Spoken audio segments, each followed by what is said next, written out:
Здраво, добро дојдовте уште едно видео, каде што ова видео ќе видиме како температурата влијае врз брзината на хемиската реакција. Но пред тоа да го разгледаме, ќе разгледаме теоријата на судри, односно collision theory, која ни покажува дека за да се случи одредена хемиска реакција помеѓу некои си молекули, значи кога учествуваат молекули, ако учествуваат само атоми, тоа не важи, бидејќи атом си атом. Но кога учествува барем една или две молекули, тие молекули за да реагираат на одреден си начин, треба да се исполнат неколку услови. Значи тие треба да имаат одредена кинетичка енергија, така да се придвижат кон себе, односно се удрат. Треба да биде тоа спонтан процес, односно соединението кое ќе се образува, соединенијата, односно кои ќе се образуваат, ќе бидат постабилни. Например, ако тоа би го нацртале на график, ако овдека се реактантите, соединението ако би било тука, тие нели ќе сакаат да се врзат, и друго е да бидат правилно ориентирани.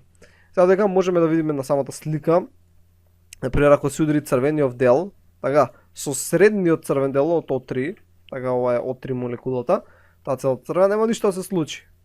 Ако се удри синиот дел, односно азотот, ако се удри овдека повторно со средниот црвен атом, односно средниот кислород, повторно нема ништо да се случи. Ама ако се удри азотот, така, средниот од страничните кислороди, тогаш ќе имаме реакција. Така, ќе имаме од азот моноксид плюс озон, ќе се добие азот диоксид и кислород. Молекуларен кислород. Сега, од кога го знаеме ова, таа равенката која беше каде што брзината на одредена хемиска реакција беше еднаква на дадена си константа која е различна за различна хемиска реакција, нели по концентрацијата на А, така на експонент X, по концентрацијата на B, на експонент Y, и ова беше општата равенката во општ изглед. Сега, ова K, сушност, ќе видиме на што е еднакво. Така, значи K е еднакво на А мало Е, и ова целото е на минус ЕА врз универзална гасна константна R по температурата T, која е изразена во келвини. Сега ги разгледаме компонентите од оваа равенка.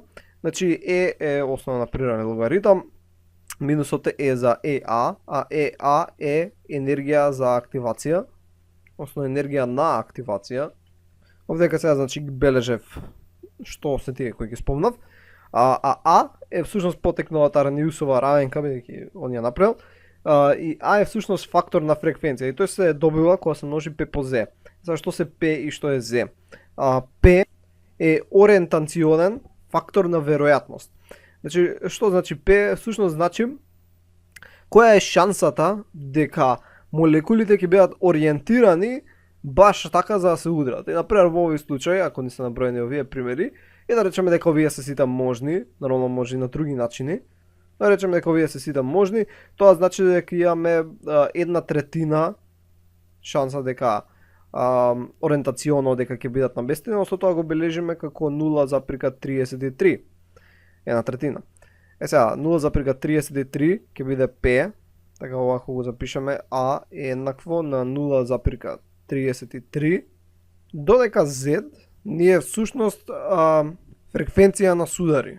Зависи сега во која мерна временска единица, но речеме дека има 1000 судари, тоа ќе значи дека добиваме само 333 судари од 1000 ќе бидат во правилна ориентација и ќе се случи хемиската реакција. Добро, сега кога свативме дека потребно е да се правилна ориентација и дека потребно е да се удрат, нормално да имаат одредена енергија на активација, може да дојдеме до заклучок дека сите фактори кои се надворешни физички, кои ја зголемуваат веројатноста дека ќе дојде до судир, ја зголемуваат брзината хемиска реакција. Така и ги наброевме таму во минатото видео. Сега, во ова видео ќе се задржиме главно на температура. Како температурата влијае врз брзината хемиски реакции. И ова е всушност многу лесно да се дојде до заклучокот како. Речеме, ако земеме еден сад, еден затворен систем, и имаме одредени молекули кои ќе бележиме, тоа нека биде портокалова, нека биде сина. И сега, што беше температура? температура беше средната кинетичка енергија на молекулите кои се наоѓаат во дадениот систем. Така, односно колку на некој начин вибрираат, колку се движат, колку се активни. Например, ако е поголема температурата, те имаат поголема вектори, ќе бележам, поголемо движење имаат, нели освен движење во сите насоки тие имаат и вибрации, така имаат различни ротации, вибрации, сите различни видови модови на движење.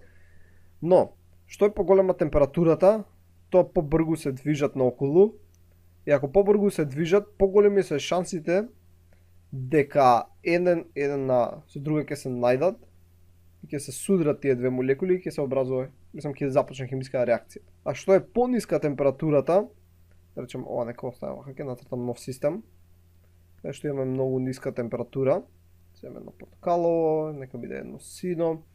Сега температурата ќе биде многу ниска. Значи тие ќе се движат многу споро на некој начин. И додека се најдат едно со друго и да се судрат, ќе треба повеќе време. Односно ќе имаме помалку судери. Ако имаме помалку судери, помала е веројатноста дека ќе се случи хемиска реакција, дека ќе бидат баш правилно ориентирани. На тој начин влијае температурата врз брзината хемиска реакција. Сега отприлика колку влијае, некои си конака водич броеви би биле дека за секои 10 келвини зголемување на температура или 10 степени Целзиусови, нема врска бидејќи 1 келвин е еднакво на 1 степен Целзиусов, брзината на одредени хемиски реакции се зголемува 2 до 3 пати. Добро, не се 2/3, 2 или 2 пати или или 3 пати. Така зависи од која хемиска реакција се одвива, каков е системот и многу други надворешни фактори, ама од прилика ќе речеме дека за секој 10 келвини се дуплира брзината. Сега пробувам да ми текне некои примери од секојдневието. Например, што ви е потопло, побрзо ви чука срцето, побрзо се движи крвта, сите процеси што се одвиваат внатре во вас се одвиваат побрзо ако ви е потопло. Нормално температурата на човекот е прилично константна, но сепак има некое влијание, например кога ве масира некој на некој си место се раздвижува тука местото, се раздвижува крвта, се загрева местото, тоа прави вазодилатација, се убрзува хемискиот процес, се убрзуваат сите процеси кои се одвиваат на клетките на тоа место и наречеме побрзо заздравува. Друг пример е, например, кога во фрижидер ставаме храна, не се расипе. Сега најчесто расипувањето на храна е од некои микроорганизми, така, најчесто мувли, кои може да расипат или одредени квасци. И сега ти ја ставаш храната внатре у фрижидерот, да речеме тоа е некој си јаболко, јаболко вака, го ставаш внатре, тоа да не се расипе, бидејќи микроорганизмите кои би го расипале, тие поспоро се делат, така, имаше еден микроорганизам, тој се дели и прави два микроорганизми, така, бинарна делба, но целиот тој процес се одвива многу поспоро, бидејќи фрижидерот е многу поладно, така 4 степени Целзиусови. И сите хемиски реакции кои се потребни за тој микроорганизам да се подели се многу поспори, така. Значи те е многу поголемо, така што треба многу подолго време и таа ако остане во фрижидер со тек на време ќе се расипе. Нормално на 4 степени ако ја замрзнеш на минус 17 нема да се расипе. Бидејќи не може водата замрзнува и ни овие микроорганизми не може да постојат, и они умираат, бидејќи они имаат внатре вода, така. Они имаат внатре вода и проблемот е кога се јава такво мрзнење се прават кристали и тие кристали ги убиваат микроорганизмите. Мислам, не ги убиваат, ама не им овозможуваат на некој начин работат. Добро, се надам дека свативте. Сега некој ќе рече, добро, но каде ќе ја ставиме брзината, мислам, каде ќе ја ставиме температурата во равенката нели за брзина, бидејќи беше V еднакво на K по C од A по C од B, така кој беа на експонент X и кој беа на експонент Y. Тука немаме T. Но, како што реков претходно, K на што беше еднакво? Така видовме дека K беше еднакво на AE, кој беше на минус EA врз R по T. Така, еве го T. Тука е T. И оваа равенка всушност прв ја направил шведски хемичар Арениус и по него се нарекува Арениусова равенка. И за овие равенки они не ги вадат од воздух, него правиле експерименти и као што правиле експерименти, пред да нацртам графиков дека каде што е V, овдека е температура, така, тука е температура, и графикот изгледал вака. Односно, колку што се зголема температура, така расте и V. Односно, дали реков, сега, овдека нема вредности, но за секој 10 келвини температурата се дуплира. Мислам, брзината се дуплира. И сега ние можеме да видиме дека оваа равенка има таква линеарна зависност, каде што, вака тука ќе направиме на страна, ќе земеме АЕ, така која беше на минус ЕА врз универзална гасна константа по Т. Целото ова, направиме вака.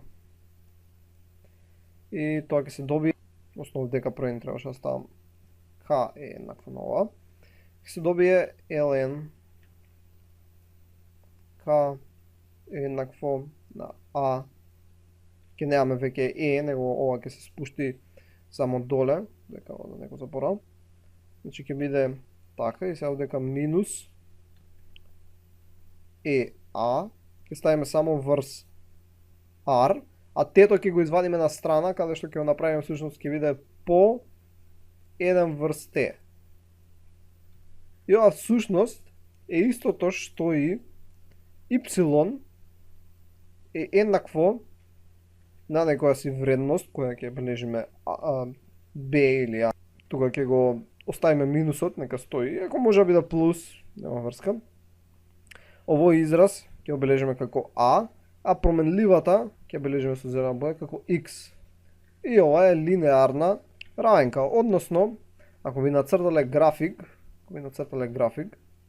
каде што имаме Y, имаме X, имаме еден график, ќе бележиме тука некоја вредност 1, 2, 3, 4, 1, 2, 3, 4 нека биде. И сега ќе земеме овдека вредности. За X ќе земеме вредност, ќе видиме колку ќе биде за Y. Вака нека бидат црвена и сина, Y нека, X нека биде црвено, Y нека биде сино, направиме вака. И сега ќе речеме дека овие се кец, така што пред би било еднакво на кец, минус кец, и сега само за X ќе заменуваме. Да речеме дека X е 1, ако X е 1, Y ќе биде 0, ако X е, значи овдека е X по X, ако X е, овдека треба да биде Y, ако X е 2, тоа ќе биде 2 по 1, 2 минус 1 минус 2, тоа ќе биде минус 1, ова ако е 3, ова е минус 2, ако е 4 е минус 3 и така натаму и така натаму. И ако вие ги нанесем, искача дека ова ако е минус 1, ова е 0, ова ако е 1, ова е 0, ова ако е 2, ова е минус 1, ова ако е 3, ова е минус 2, ова ако е 4, ова е минус 3.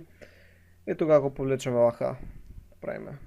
Значи за првото е вака, тоа ќе биде вака, ова ќе биде вака, вака и може да повлечеме крива, која всушност ќе биде, нели, со линеарна некоја си зависност.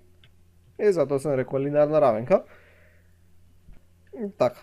Добро, се надам дека научивте нешто ново и видовте дека температурата е важна за брзината хемиска реакција и дека за секој 10 келвин прилика се дуплира брзината хемиска реакција. И тоа беше се за ова видео и ќе се видиме во наредното видео.